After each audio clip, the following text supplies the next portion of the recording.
Laurent Wauquiez est l'invité d'ITélé ce matin, bonjour. Bonjour. Merci d'être avec nous. Je vous propose de regarder très vite les 3 unes des 3 quotidiens nationaux. Vous me dites si c'est bien vu, si c'est juste. Comme ça, juste un petit commentaire. Le titre du Parisien, c'est bien lui. Pas mal finalement comme titre. Hein. Vous voulez que je réagisse à chaque fois ou non? Oui, juste un petit mot comme ça. Vous êtes d'accord, vous n'êtes pas d'accord? J'aime bien ce titre parce qu'au fond, la question, c'est pas est-ce que lui a changé. Ouais. La question, c'est est-ce qu'il veut changer la façon de faire de la politique. Donc j'aime bien ce titre. Le Figaro, regardez. Sarkozy lance la bataille de 2017. Il y a un peu de ça aussi. Je ne suis pas tout à fait d'accord, mais on y reviendra peut-être. Bon. Et puis, moi, c'est un peu mon préféré. Ah, ça vous m'étonnez.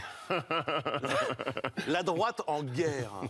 Comme par hasard, c'est le titre de Libération qui vous plaît, vous. Le plus méchant, le plus agressif. Oui. D'accord, c'est pas mon préféré. C'est pas votre préféré? Non.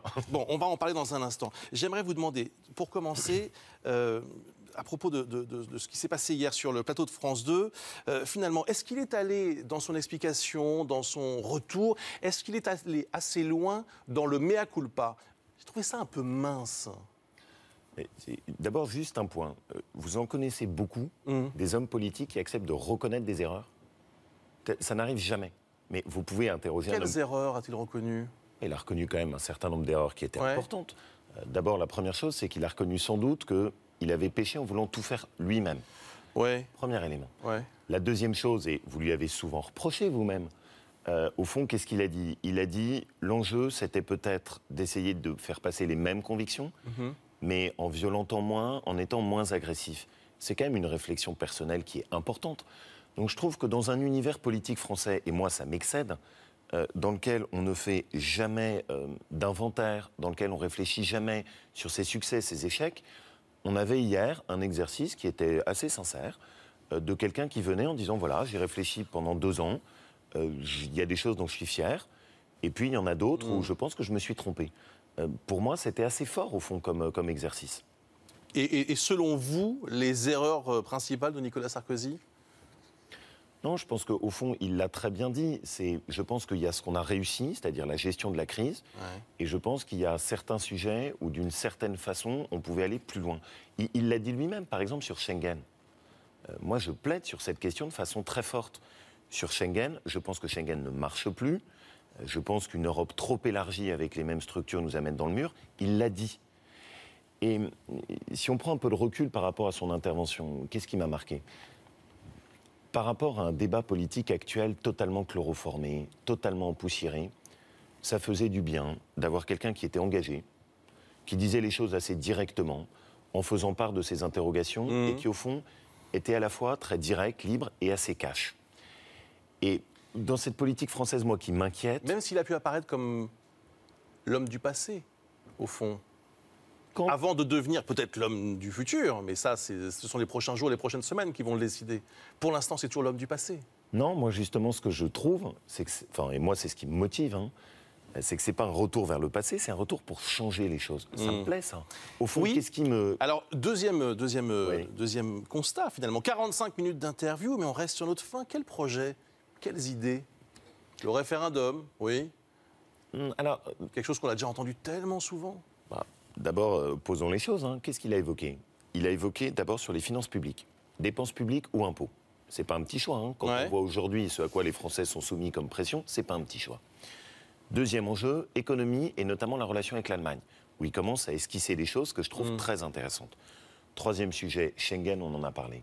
Si on met tout ça ensemble, qu'est-ce que moi ça esquisse? Ça esquisse au fond quelqu'un, et je suis très attaché à ça, qui n'est pas dans le politiquement correct, qui n'est pas dans les idées reçues, qui accepte d'essayer de réfléchir différemment. Et je voudrais bien insister là-dessus, si vous me permettez, Bruce Toussaint. La question, ce n'est pas juste le retour ou non d'une personnalité. Ces dernières, quelles valeurs et quelles idées on structure pour la droite? Quel projet? C'est bien pour ça que je vous dis qu'on était un peu sur notre fin. C'est le début. C'est le début. C'est le début. Donc, non, attendez, c'est important. Ça veut dire que dans ce retour, dans cette campagne qui démarre, d'abord pour la présidence de l'UMP, il y aura des propositions concrètes, il y aura des choses, il y aura des idées un peu révolutionnaires. Enfin, vous savez que moi, c'est ce qui me tient à cœur. Ben justement, c'est pour ça que je vous demande si vous n'êtes pas un peu sur votre fin par rapport à hier soir. Il y a encore des années, la question des classes moyennes, la question de l'assistanat, la question de l'exemplarité du politique, la question de l'Europe trop élargie. Ce qui m'intéresse en politique, c'est les coups de pied dans la fourmilière essayer de mettre d'autres choses sur la table. Et je trouve, et déjà hier on l'a senti, qu'on a quelqu'un qui n'est pas dans le rétroviseur, mais qui essaye de voir qu'est-ce qu'on doit faire bouger. Et de ce point de vue, il y a une phrase qui est pour moi la plus importante. Oui. C'est l'enjeu actuel de la politique, c'est pas promettre, c'est pas dire, c'est tenir. C'est très important. Dans la crise qu'on a aujourd'hui, c'est le facteur essentiel. Les gens nous écoutent, les gens vous écoutent, ils se disent qu'il n'y a rien qui sera tenu à l'arrivée. C'est ça la question. Pour l'instant, ce qu'a réussi Nicolas Sarkozy, c'est relancer la guerre des chefs.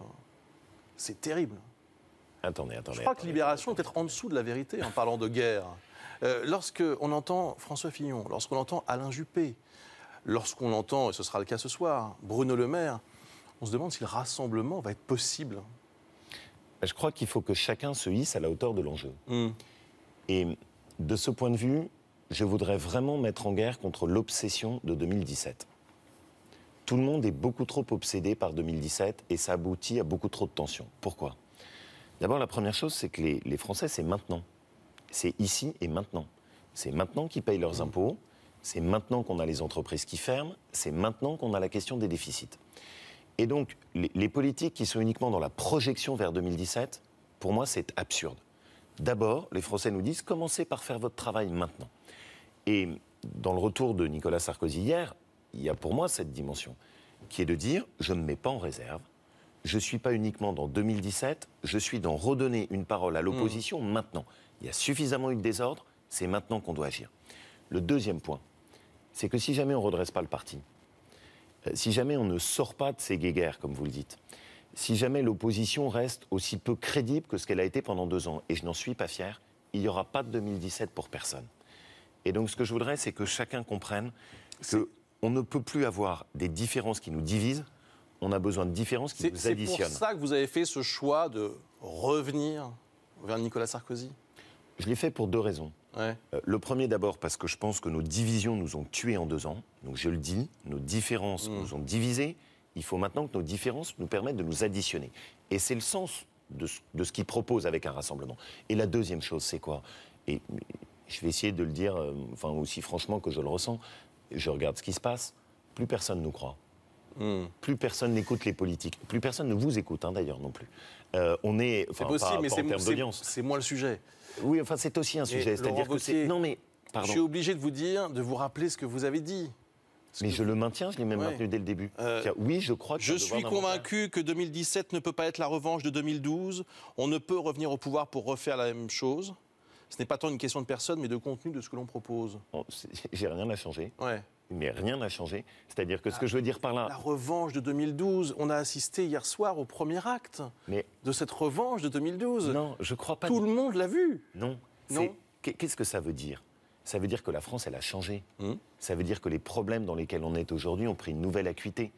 Et ce que je disais en disant, c'est pas une question de personne.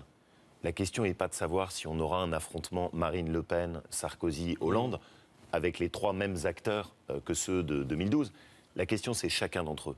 Qui viendra... Vous me posez une question, je peux répondre quand même. Vous êtes là pour ça. La question, c'est de savoir qui viendra avec des idées neuves. C'est ça qui compte. Alors, Laurent Wauquiez, est-ce qu'au moment où vous avez discuté, sans entrer dans les détails des coulisses de la politique, vous avez discuté avec Nicolas Sarkozy du fait d'apporter votre soutien à sa candidature à la présidence de l'UMP, vous avez évoqué le mariage pour tous. Je sais que c'est un sujet qui vous tient à cœur. Honnêtement, hier soir, c'était pas très clair. On a compris que le débat l'avait choqué, mais qu'est-ce qu'il va faire après ? Est-ce qu'il va abroger cette loi ? Vous avez compris, vous, quelque chose ? D'abord, la première chose que j'ai écoutée et qui avait, je pense, une signification très forte, c'est qu'il a dit on a monté les Français les uns contre les autres et d'une certaine façon, on a insulté les convictions de ceux en France qui sont attachés à une vision de la famille. On les a caricaturés, on les a jetés au fossé en les qualifiant de vieux réactionnaires. Et cette parole-là, pour moi, elle a du sens. Car la famille est une valeur moderne. Et le fait que Nicolas Sarkozy l'ait clairement dit, pour moi, c'est une première étape, et une première étape qui est importante. Après, après mes convictions, vous les connaissez. Mais il n'a pas annoncé qu'il voulait abroger cette loi. Non, il a clairement parlé d'un... Probablement parce qu'il ne le fera pas. Il a parlé d'un sujet où il a dit qu'il aurait du courage. Il a rappelé son attachement à la famille. Après, ce sera à lui d'exprimer ses convictions. Les miennes, vous les connaissez. Une toute dernière question. C'est Christophe Barbier d'ailleurs qui vous l'a posée dans son édito tout à l'heure sur iTélé. La question était très simple, c'est est-ce qu'au fond, en ralliant Nicolas Sarkozy, vous ne cassez pas la dynamique des quadras de l'UMP, ce que vous n'êtes pas encore, je rappelle. Pourquoi est-ce que je ne suis pas encore? Vous n'avez pas encore 40 ans. Non, j'ai 39 ans. Voilà, donc vous n'êtes pas encore quadra. Bon, c'était pas votre tour, là? Je déteste ça, je trouve ça absurde. Le côté poussez-vous, c'est à notre tour, ou le renouveau comme un slogan marketing, ça n'a pas de sens. Je pense qu'il faut qu'on se hisse tous à la hauteur de la situation. Il n'y a jamais eu sans doute autant de défiance et autant d'air du soupçon à l'égard du politique. Donc, ces espèces de guerres sempiternelles où chacun joue son positionnement sur une question de renouvellement, ça se fait dans beaucoup de pays. On a du mal avec ça en France. Je pense que le travail en équipe, on a du mal avec ça en France. Je pense que le fait de se dire qu'on peut à la fois conjuguer une nouvelle génération et un président qui a de l'expérience, on a du mal avec ça en France. Hissons-nous tous au niveau de l'enjeu. Un tout dernier mot, il y a un problème avec Frédéric Pechnard. Ce matin sur France Info, Rachida Dati dit c'est un très mauvais choix en tant que directeur de campagne. Un commentaire ? Moi, j'aime beaucoup Rachida Dati et j'aime beaucoup Frédéric Pechnard. Bon, un partout là-bas au centre. Je ne sais pas ce qu'ils ont entre eux. Merci beaucoup, merci Laurent Wauquiez.